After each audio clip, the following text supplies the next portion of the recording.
Welcome to the Tactical Dad Podcast. I'm your host, Matthew Cook, and I am the Tactical Dad. Today's episode, I always do this. Jeez, come on, Matt, get together. Episode 74. We're going to talk. I'm going to give my opinion, my take on an EDC gun belt, carry belt, concealed carry belt, gear belt. I'm going to give you my 2 cents, my thoughts on that. Since we've been at Charter Tactical, we have been selling gun belts, EDC gun belts, for years now. And so now with Second Amen, our own brand, we have launched our own belts, EDC gun belts, tactical belts. We only have two different styles. One style has 2 colors, the other style has 3 colors right now. Production has started, all the design work and functionality, everything that needs to be done has been done for our next belts, which come in different sizes, different widths, different strengths, different colors and patterns, are all scheduled and set to be coming out this year in the next 3 to 6 months. But this is what we have right now, going great, excellent reviews, getting great feedback. I personally ditched all my other gun belts and just wear these because that's what you would do anyway if it was your own brand, right? It's the right thing to do. But also, I just believe in these products. They're just good products.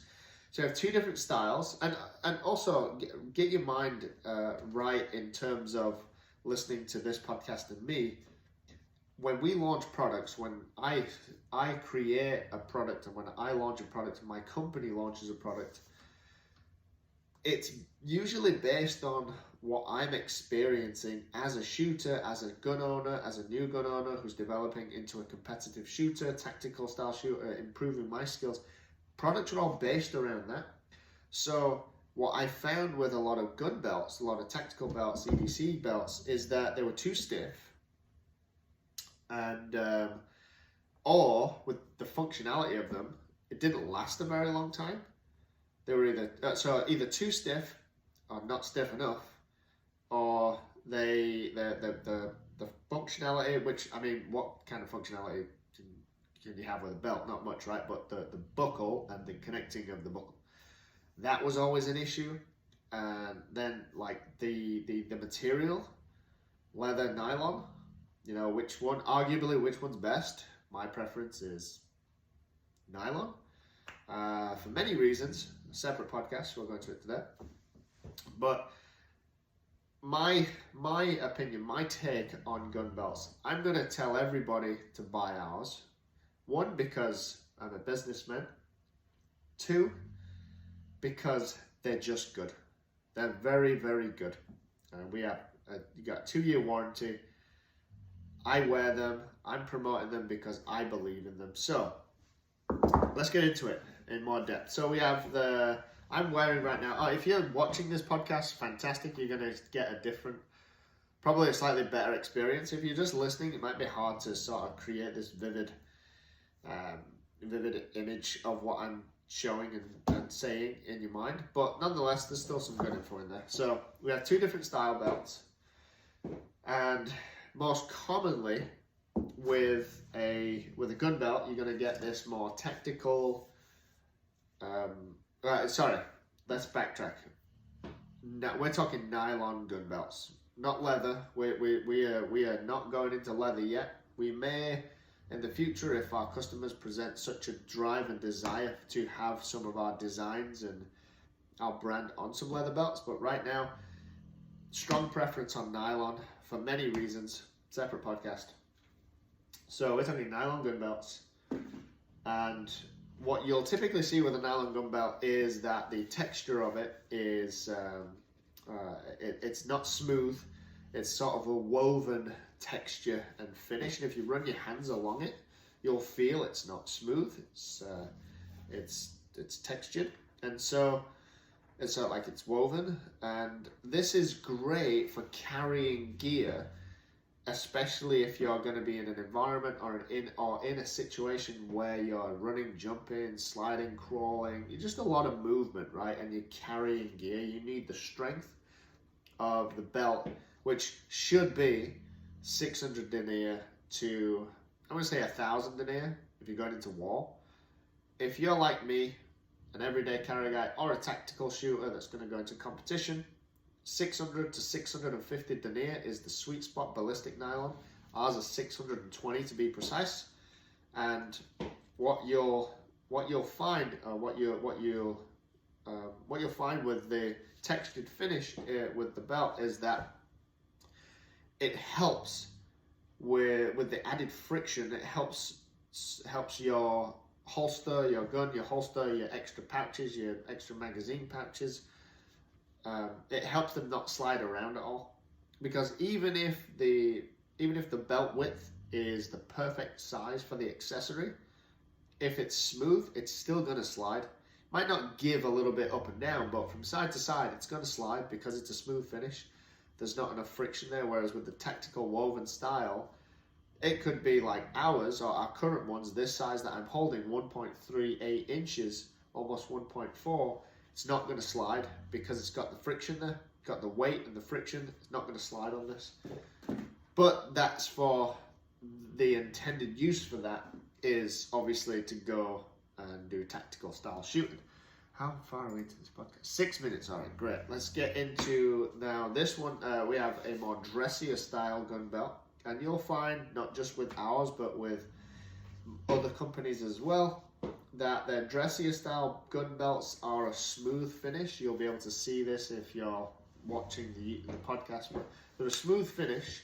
So it's just a little nice. I'm wearing the smooth finish one right now, actually. I'm not even going shooting today. I'm in and out of the truck, warehouse, storage unit, pick the kids up, come back, more videos, create some content. So I'm not holstering anything or carrying anything today other than my knife. So I still need a strong belt for that. And then one just to hold my pants up.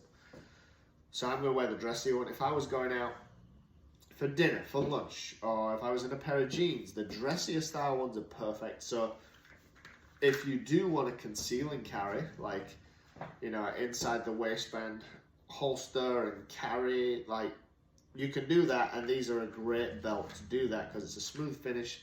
It's not giving anything away. And it just looks dressier, right? You take both of these belts that I'm holding right now, the second Amen Protector 1.0 and the second Amen Hero 1.0. You can see the differences and how one would be favorable performance-wise to the intended use of tactical, and why one would favor the dressier, more relaxed environment setting, but still give you the ability to carry, to holster, and to ultimately protect yourself, right? So there are the differences, and my take is that you got to focus and know on the intended use, as with everything in this industry. Like, if today, I'm not going to the range, I'm not doing any tactical shooting, so I'm wearing the Protector 1.0 because it's a dressier, smooth finish style belt, but it still gives me the functionality and the versatility of a gun belt. But at some point later this week, I'm off to see my instructor, and we're going to be doing, so we're basically going to be training for a classification match next month.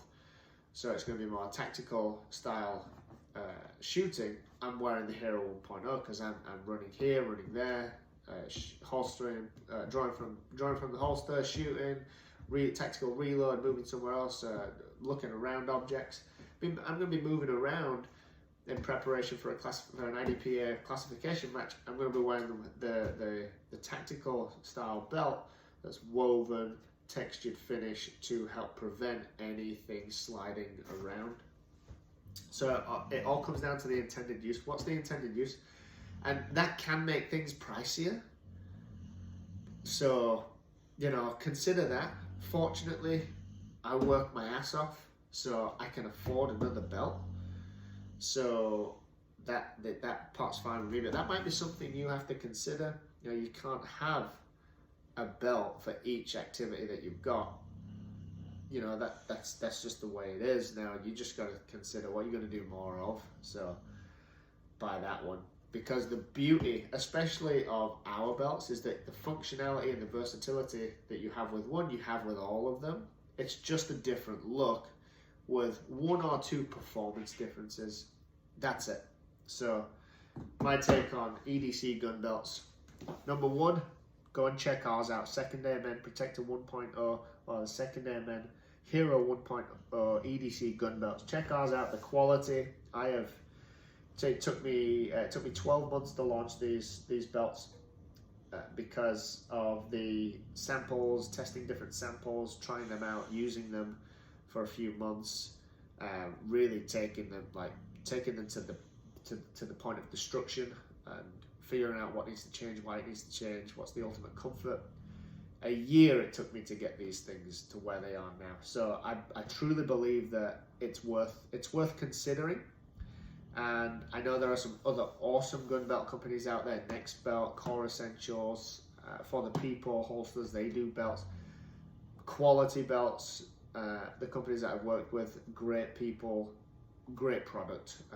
I'm asking you to just simply consider us. That's all. Thanks for joining me. I hope you got something out of this podcast. My take on EDC gun belts, showcasing our preferred, clearly Second Airmen gun belts. Thanks for joining me. I'll see you next time.